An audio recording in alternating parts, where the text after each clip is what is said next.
여야의 인천시당 위원장이 모두 원외 인사로 결정되면서 지역 발전에 더 많은 집중력 발휘할 거라는 기대감 커지고 있습니다. 민주당은 어떤 비전을 계획하고 있을까요? 고남석 더불어민주당 인천시당 위원장과 함께 봅니다. 어서 오십시오. 안녕하세요. 네. 고남석입니다. 먼저 이 얘기부터 좀 드려도록 하겠습니다. 인천시당 위원장 선거 치열했습니다. 현역 중진 의원과 맞붙으셨고 거기서 승리를 하셨는데 당원들 득표율이 좀 높으셨더라고요. 예. 네. 그 얘기를 좀 해주시죠. 예, 이번 전당대회는 저희 민당으로서는 당원 중심 정당으로 전환하는 역사적인 순간이었습니다. 그 순간에서 전설이 된 거는 상당히 큰 의미가 있었는데요. 예. 80%가 권리당원이 뽑도록 돼 있었고요. 그래서 이렇게 되면서 제가 80% 권리당원에서 10% 정도 앞섰습니다. 아마 가장 큰 요인은 상근시당 위원장으로서 서로 역할 분담을 해라. 그러니까 상대방 교통위원장께서는 국토교통위원회에서 인천시에 필요한 일들을 하시고 또 고남석 인천시당 위원장은 준비를 철저히 해서 다음번 지방선거에서 지방정부를 우리 민당이 시민과 함께 만들어낼 수 있도록 명령을 한 그런 취지가 컸다고 봅니다. 네. 어쨌든 권리당원들의 투표에 의해서 그쪽 득표율이 높았던 점이 승리의 가장 큰 원동력이 됐던 점인데 그리고 이제 강화군수 재보선을 첫 번째 시험대로 오르셨는데 네. 어쨌든 당선은 안 됐습니다. 그때 선거운동도 좀 하셨는데 좀 아쉬운 마음이 있으시죠? 예, 많이 있죠. 실제로 지난 20년간 저희 민당이 한 번도 지방선거에서 군수를 배출하지 못한 험지 중에 험지입니다. 수도권에서.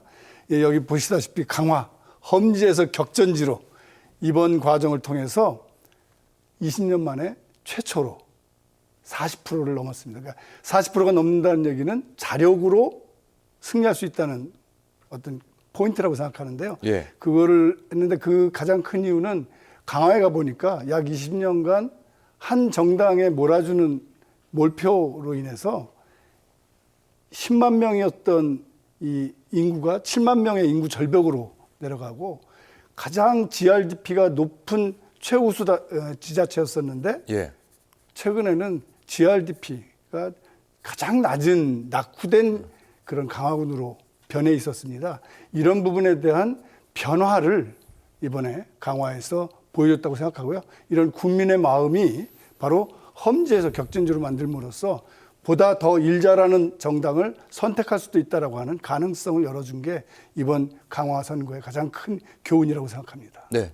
득표율이 오르고 있고 방금 말씀하신 대로 쉽지 않은 지역이다. 아무래도 실향민도 많고 네. 아무래도 접경 지역이다 보니까 그런 지형적 조건도 있고 그런 어려움도 있었는데 어쨌든 득표율이 올라가고 있고 다음엔 더 올라가야 되지 않겠습니까? 네. 민주당 입장에서.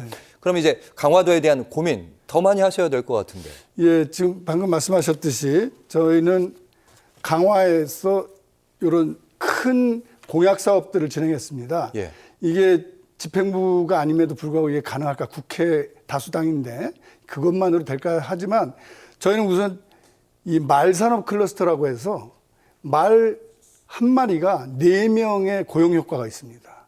그래서 말산업 클러스터를 통해서 약 1,000억 원의 세수를 확보할 수 있게끔 노력하고 그 확보된 세수로 20년간 이 인천국제공항에서 강화를 연결하는 도로, 평화도로를 만들겠다고만 했지 여태까지 못 만들었습니다. 저희는 그런 세수를 넣어서 재정이 좀 더 원활하게 이렇게 갈 수 있도록 하면 여기에 남단이나 이런 데다 경제자유구역을 만들어서 송도 신도시처럼 송도 바이오 산업들이 이쪽에도 같이 함께 윈윈할 수 있도록 만든다면 예. 이거야말로 10만 강화시대 그리고 군민소득 2배가 가능하다. 이런 야심찬 공약을 했는데 떨어졌습니다만 우리 지금 당선된 강화 군수께서 예.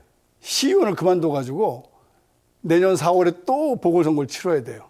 그래서 다시 한번 이 과정을 얼마나 성실하고 진실되게 공약을 만들어가는 것을 실천할지 보여드리고 또 선택받으려고 노력하겠습니다. 알겠습니다. 말씀 들어보니까 이제 강화, 영종, 송도까지 다 교통으로 연결되는 안을 나중에 좀 말씀을 해 주실 것 같긴 한데 자, 이제 인천에 좀 더 저희가 강화도 인천이지만 좀 더 넓혀서 살펴보도록 하겠습니다. 시민버스 공약을 찾아가는 시민버스 공약을 하셨는데 이거 어떤 의미입니까? 예, 제가 연수구청장 하면서 느낀 건데요. 그러니까 주민이 찾아오도록 기다리고 있는 행정은 그건 늦은 행정이고 주민과 함께하는 행정을 할 수가 없다.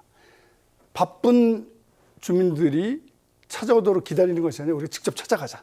그래서 직접 찾아가서 애로사항이 무엇인지 그리고 그걸 해결하기 위한 현실적인 방안들이 어디서부터 출발해야 되는지를 꼼꼼히 들을 필요가 있다.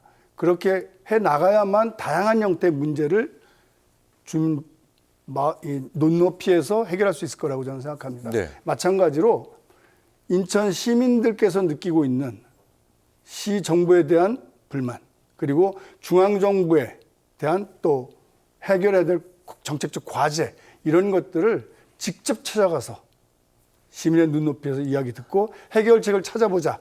그 길만이 우리 시민과 함께하는 그리고 그런 정당으로서 수권 정당이 될 수 있다. 이런 취지로 말씀드린 겁니다. 네, 제가 혹시 이해한 게 맞는지 확인해 주십시오. 저는 처음에 이게 교통 공약인가 싶었는데 그런 공약은 아니고 예. 이제 인천에 있는 정치인들이 곳곳에 실제로 버스를 타고 찾아가서 현장 상담소 같은 그런 방문 계획을 잡게 하겠다 이런 말씀이신데. 맞습니다. 예. 지금 14분의 지역위원장 중에 12분이 국회의원입니다. 산자위, 국토교통위, 기재위 뭐 다양한 형태로 우리 시민의 삶에 직접적으로 중앙정부에 영향을 미칠 수 있는 위치에 있기 때문에 예. 그런 내용들을 찾아가서 많이 풍부하게 듣고 현역 국회의원들이 그 문제를 해결할 수 있도록 하는 게 저희 민주당의 인천시당이 갖는 전략적 과제입니다. 네, 인천 시민에게 민주당의 정치적 효능감 제대로 느끼게 하다 이렇게 네. 들었습니다.